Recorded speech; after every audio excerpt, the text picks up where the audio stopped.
We're here with Thomas Rhett. We're having a great time. Where are you from? I'm born in South Georgia, but grew up in Nashville. Right. So my dad was a singer as well. So growing up, man, I was like on the road when I was like 9. Well, yeah, but I mean, some have called your father country music royalty. Country music, 90s gold. Is Right, what they call it. And they'll like your microphone. Yeah. So you're the Prince of country. I'm the Prince, the Fresh Prince. Oh, the Fresh Prince of Nashville. Yeah. So, I mean, you grew up watching what it was like, this business is Exactly, yeah. You know, I got to watch my dad play a jillion shows, watch him write songs, watch him make records, and from a young age, he was bringing me out on stage to sing at like 9 and 10 years old, or like play drums in his encore or something like that. And so I've kind of been around it my whole life. So to be in it right now is really crazy. But Thomas, seeing what you saw at an advantage, I would think, at an early age. Now that you're making it really big, what are you doing differently, consciously different? Saying, I don't want to do that like I don't want to go through what my dad went through. Yeah. And so I'm going to consciously do something different. What would those points be? You know, I don't know if it was like a conscious effort to be different for the sake of being different. I think I just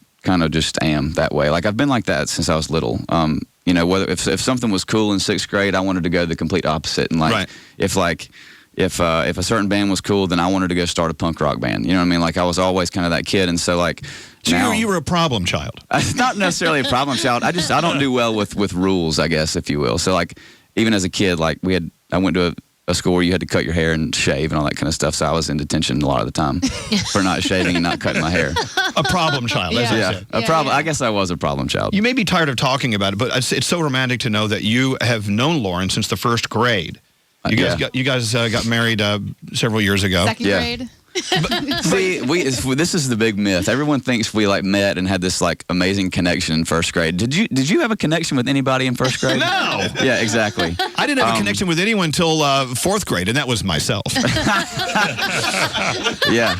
Didn't we all? Grade. Yeah, Didn't we all? But so it's not like you've been with each other since. No, we 1st went to grade. the same school since 1st grade up until 12th grade, and then we went to different colleges. But like, I don't think we really started hanging out until like church camp. Right. In like 6th grade or something like that. You know, church camp, I love hearing people talk about church camp because the most foul, awful things happen at church camp. They do. You're a problem child. I was a problem child. Yeah. I learned how to smoke cigarettes at church camp. At church camp, yeah. Absolutely. Like this one time at church camp. Crazy Baptist. One time at church camp. No, I learned about birds and bees, everything at church camp. Yeah. Because your parents send you there like, oh, you know, he'll be in good hands. No, he wasn't. Right. It was nuts. It was crazy. But I don't want to, bring down any religions or anything.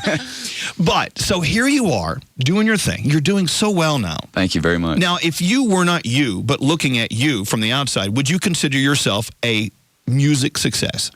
I don't know, man. Maybe. I would look at myself and say that dude has a long way to go. What do you mean by that? I think a lot of people ask me, a lot of the time, like, what do you consider making it? And I don't really have an answer for that, because I feel like the moment you feel like you've made it, there's always something else you could go do that would be better than what you just did. So like right now at this point in time, I mean, my goal would be to go and, sell out arenas and do a headlining tour that way. So if I were to look at myself right now, I'd be like, that dude, that's where it has a long way to go. Other than us wanting you here we are on a radio show that basically plays Selena Gomez and the Justin Biebers and the Fall Out Boys of the world. Why is it important for you to be here on our show today?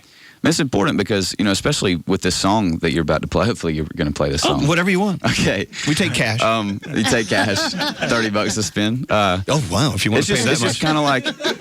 I'll take 30. I've noticed, like, even in our live shows, it's like, you could watch us play a show and sort of be trying to figure out kind of who we are, and then we play this one song called Die Happy Man, and all of a sudden your barriers are just kind of down. Like, you don't care about... what really just happened. You just know that you love that song, and you know that you believe it.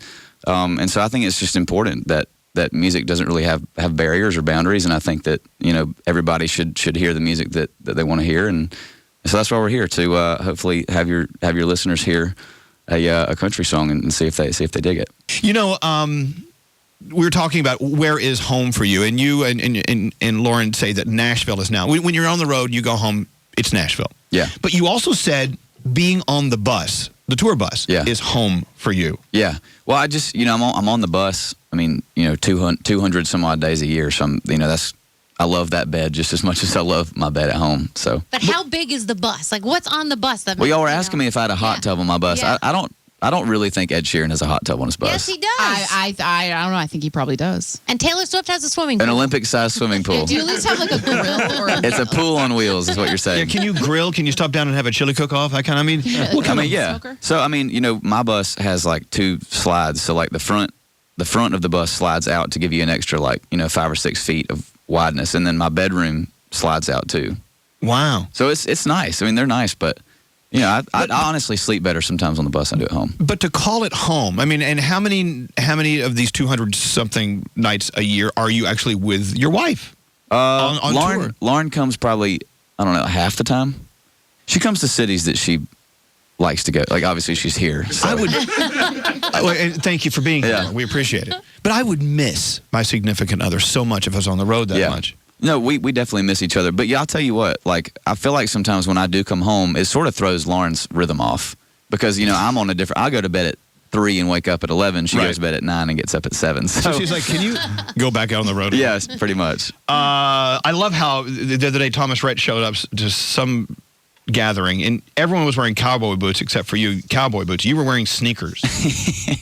And I mean, I even got ridiculed for that when I walked in here today. really? What are you wearing? I'm wearing Vans. So nothing wrong with that. Well, I know there's nothing wrong with Vans, but this again, we got to break down these barriers, these walls. Mm-hmm. Why must you dress a certain way, sound a certain way, record a song that says a certain message? Right. Just because you're from Nashville versus from Compton. You know what I'm saying? Yeah, I get asked why I don't wear cowboy boots a ton, and I used to. I wore cowboy boots for like 3 years until I started really like spraining my ankle like 3 times a month. Really? Yeah, because I move around so much on stage and I attempt to dance a lot on stage. Right. And so, a lot of these thrusts, like the catwalks that we have, are these like this metal grate kind of stuff. Right. And I wear snip toe Luke Casey's. Like that's The real those are my deal. cowboy boots. I love my Luke Casey's. And then when the snip gets caught in the grate, you're down. So translation, ladies, spike heel in great. Yeah. It's Not good. impossible. Not good. So now you And know. bare feet is terrible. On See, it, so the Cowboys understand what the women are going through with their stilettos. Right. Or whatever the hell you're wearing. But I Still feel like stilettos. Nowadays, in the country music world, you don't have to dress like that. Like, No, No, I mean, y'all should go look at pictures of my dad. Yeah. Yeah. So what we're doing today Mullet. is we're pulling Thomas Rhett not out of the country music world, but over to all worlds. Now, tell me about Die a Happy Man and what it means to you. Man, it's just, I'd never really released a serious love song before. And Lauren had not really, I keep saying that she was on my case. She wasn't on my case, but she was like, will you please maybe stop writing songs about beer all the time? Songs? Do what? Those aren't love songs? They're not love songs. I do Beer love with beer. Jesus was but a great song. Beer with Jesus, yes.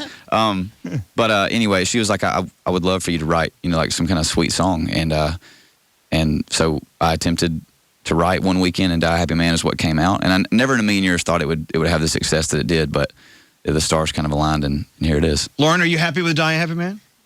She's very happy. Aw. Cool. All right, Thomas Rhett, thank you for coming in today. Thank you for